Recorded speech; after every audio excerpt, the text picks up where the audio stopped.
pas à comprendre, je vais la voir, je dis manager, pas manager, on vient de me dire ce que t'avais dit, c'est quoi le souci en fait? Donc t'as réellement pas mis la vente à mon nom en fait? Bah non, tu crois que t'es qui et tout? Ok, très bien. Donc ça fait une petite escalade sur le floor. J'ai chaud, pardonnez-moi. Ça fait une petite escalade sur le floor, donc on demande de nous calmer. Moi je cherche pas à parler avec elle en fait. T'es manager, je viens de voir les yeux dans les yeux, tu me dis ouais j'ai fait ça. J'envoie un mail, j'explique à ma directrice que bah voilà, il s'est passé ça. Pas de retour. Parce que je trouve bizarre.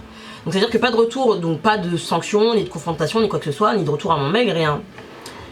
Quelques temps après, honnêtement, je vous parle de quelque chose, ça date d'il y a presque 10 ans, donc je sais pas si ça s'est fait le jour d'après, les deux jours après, ou la semaine d'après. En tout cas, c'était très rapide. Je pense que c'était peut-être le lendemain ou 2 jours après. On est sur le floor, je suis là comme d'habitude, je vends, je m'occupe de plein de gens. Et là, vous vous souvenez la fille dont je vous ai parlé là, qu'on va appeler Marie-Christine, ma copine de clope. Elle voit que je suis un peu débordée, enfin en tout cas c'est ce que je pense sur le moment, et elle me dit ah bah vas-y tiens donne-moi ta vente et ton nom, je vais aller le poser en caisse. Et donc là, comme par hasard, ça faisait un moment que j'étais avec une dame qui ne me prenait qu'un rouge à lèvres. C'est pas grave, en plus il me semble que je passe un bon moment avec cette personne. Donc bah, la personne avait les moyens de prendre qu'un rouge à lèvres, c'est pas grave. J'étais là en train de discuter. Et elle me dit bah tiens vas-y, pendant que tu continues, je vais poser ça à la caisse. Donc elle me prend mon papier, elle me prend le rouge à lèvres et elle va à la caisse. Et le soir, on vient, on m'appelle, on dit oui, alors apparemment tu aurais passé une vente de rouge à lèvres sur Marie-Christine. Donc encore une fois je m'interromps, il faut savoir que on regarde le nombre d'articles dans le panier et la valeur du panier. Donc forcément, vendre un seul rouge à lèvres est égal petit panier, petite valeur de panier. Et donc c'est pas très bon pour tes stats. Mais honnêtement, et je peux le jurer sur la tombe de mon père, hein, j'étais quasiment tous les mois, enfin j'étais pas quasiment, je pense que j'ai été tous les mois première des ventes, et de loin en fait. C'est pas je te mets 100 € dans la gueule, c'est pas je te mets 30 € dans la gueule, il y a 2000 € qui nous séparent, moi et la fille qui est derrière. Donc honnêtement, j'étais pas à ça près. J'étais pas à ça près. Je faisais des ventes, quand j'ai commencé à parler le portugais, il faut savoir que les Brésiliens, sur les champs, ils arrivent avec une liste comme ça parce qu'ils prennent pour tout le Brésil. Et donc je vais vendre 6 fonds de teint, 6 poudres, 6 trucs, 6 machins en même temps. Donc qu'est-ce que je m'en fous qu'un rouge à lèvres passe? Ma moyenne dans tous les cas, elle sera correcte en fait. Bref. Et donc j'ai dit ah bah non, pas du tout. Et en fait sur le coup je fais même pas le rapport quoi, je fais même pas le rapprochement. Et il faut savoir que cette Marie-Christine était une très bonne amie de Nora. Et donc quand je me suis rendu compte de ça, et en fait c'est quelqu'un qui m'a fait penser à ça, et je me suis dit mais en fait elle vient de me faire un coup monté. On vend des rouges à lèvres. C'est pathétique. Franchement moi je trouve ça pathétique. Mais ça remet beaucoup de choses en question parce que du coup j'ai enfin un retour de ma directrice qui me dit que voilà je suis un élément problématique, que d'abord l'incident avec Nora, maintenant l'incident avec Marie-Christine, elle va plus pouvoir me conserver sur la boutique. Il y a des éléments qui prouveraient que je serais peut-être pas aussi bonne vendeuse que ce qu'ils croyaient, etc., etc. Bref, donc on finit par me changer de boutique et on me met juste à côté au stand MAC, mais au Sephora. Donc si vous connaissez MAC, si vous avez travaillé chez MAC, si vous avez travaillé chez Sephora, vous savez que c'est l'enfer en fait. Je passe de la plus grande boutique, j'ai rencontré le directeur Estée Lauder Monde, on a fait une ouverture de ouf, il y avait Iggy Azalea et tout, je passe de ça au vieux stand poussiéreux qu'il y a dans le Sephora. Et donc là l'équipe en place, j'espère qu'elles retomberont là-dessus aussi, elle est éclatée. Éclatée.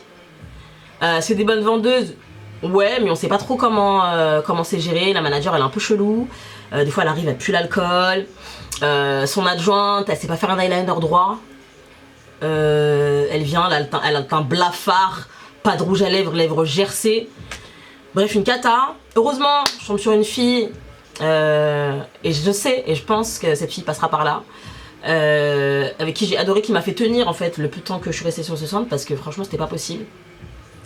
Mais voilà, une fille avec qui ça se passe plus ou moins bien. Et les autres, je me rappelle même plus qui c'est qu'il y avait sur le stand. Mais vraiment, faut se souvenir de la manager et de l'adjointe, c'était pas possible en fait. C'est ce qui a fait que j'ai pas pu en fait. C'était n'importe quoi. Donc là j'arrive et pareil, je passe très rapidement première des ventes en fait.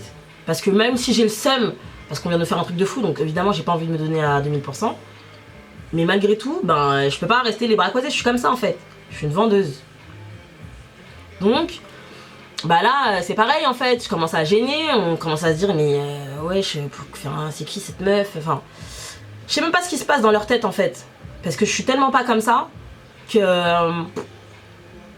je sais pas ce qui se passe dans leur tête. En tout cas ça leur plaît pas que je sois une bonne vendeuse. Et donc pareil, ils commencent à comploter et tout. Sauf que là, on me l'a fait une fois, le coup de Trafalgar, on va pas me le faire deux fois. Et là, ils vont découvrir quelque chose, si ça passe par là. C'est que je laissais tourner mon portable, le dictaphone de mon portable, dans la réserve pour entendre ce qu'elle disait. Donc j'entendais à l'avance tous les coups qu'elle préparait contre moi. Elle me faisait des plannings de merde. Elles ont été jusqu'à aller voir la RH pour leur dire que j'étais problématique, que j'étais en retard, bon ça ok ouais, que je chantais mauvais, que ça l'empêchait de venir au travail. Les gens qui me connaissent savent à quel point genre je suis méticuleuse avec ça. Et si un jour je sens, ça a pu m'arriver, hein. Je vous ai dit, je faisais de la vente, je connais H24, ça a pu m'arriver. Mais de là à ce que ça t'empêche de travailler et que ce soit récurrent, non je pense pas en fait. Il suffit de regarder derrière moi, hein, le nombre, vous voyez pas bien, mais j'ai 1 million de déos, 1 million de sprays, 1 million de crèmes, 1 million de savons. La meuf elle arrive au travail sans s'être lavée le matin, elle va me dire que moi je pue, en fait. Non Clémentine, on l'appellera Clémentine celle-là, non Clémentine, c'est pas possible en fait. Bref, la manager, je me rappelle même pas de son nom tellement je m'en battais les couilles. Elle, je la calculais même pas en fait. C'était une meuf, c'est une meuf qui se disait ouais moi j'ai un gros caractère, trou de caca, parce qu'elle est tatouée et quoi que ce soit. Mais quel gros caractère tu me parles en fait? Mais quel gros caractère tu me parles? T'es personne. Je me souviens même pas de ton nom. Bref. Ah là là, rien que d'y penser ça me... Enfin bon. J'avais pas envie que cette story time dure trop longtemps, donc je vais abréger. Ce qui s'est passé tout simplement, c'est que quand on m'a pris en entretien suite à justement ces accusations, en fait j'ai fait écouter mon téléphone à la RH et je lui ai dit je veux partir. Donc on va faire une rupture conventionnelle et ça va se passer comme ça parce qu'en fait je suis déjà en contact avec quelqu'un à l'inspection du travail et c'est très grave. D'après ce que la dame m'a dit, c'est très grave ce que je suis en train de subir en fait. J'étais pas au courant, mais c'est très grave et ça peut aller très loin. Donc comme j'ai pas envie que ça traîne, je veux une rupture conventionnelle. Et voilà comment l'histoire s'est terminée. Et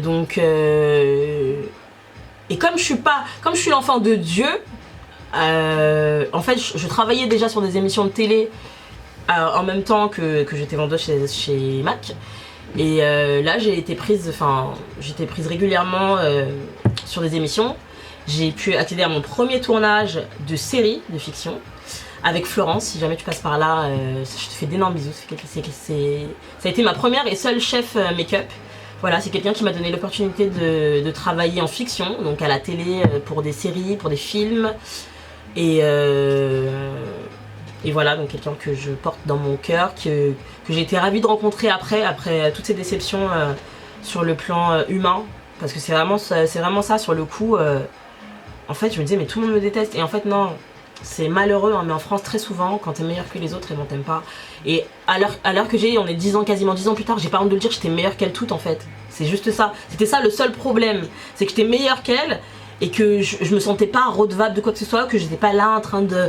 J'ai jamais été un petit oiseau, voilà. J'arrive quelque part, je fais ce que j'ai à faire en fait. Si tu veux me parler, on se parle. Je suis très cool. Mais sinon, ma journée elle va se faire en fait. Je peux faire ma journée sans calculer personne, c'est pas un souci.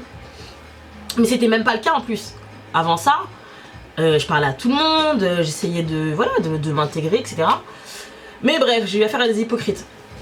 Donc voilà, en tout cas, je vais terminer sur cette note là. C'est que ce que j'ai subi, et que j'ai raconté de manière rigolote, ça s'appelle du harcèlement. D'accord, c'est du harcèlement moral, c'est ce que j'ai subi en fait. Parce que j'ai passé plein de détails. Mais voilà, on me lâchait pas en fait. On me lâchait pas, il y avait toujours un truc qui allait pas. On voulait m'exclure, on voulait minimiser mon travail, ma charge de travail, on voulait minimiser mes capacités. Et ça, c'est pas possible.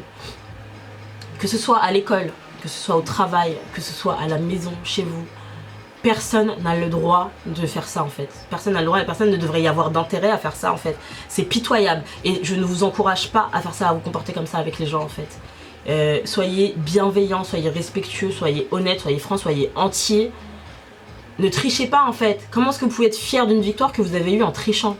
Ça, moi, par exemple, c'est un truc que je comprends pas en fait. Je suis trop orgueilleuse pour ça. Donc en fait, déjà, quand on m'a accusé de voler ou de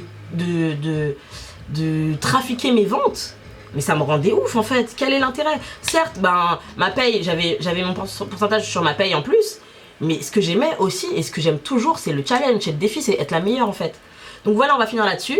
Les filles, si vous passez par là, je ne vous embrasse pas. Hein, sachez que j'étais meilleure que vous, que je suis toujours très certainement. Et tous les autres, je vous fais d'énormes bisous. Et je vous dis à très bientôt sur ma chaîne avec d'autres histoires.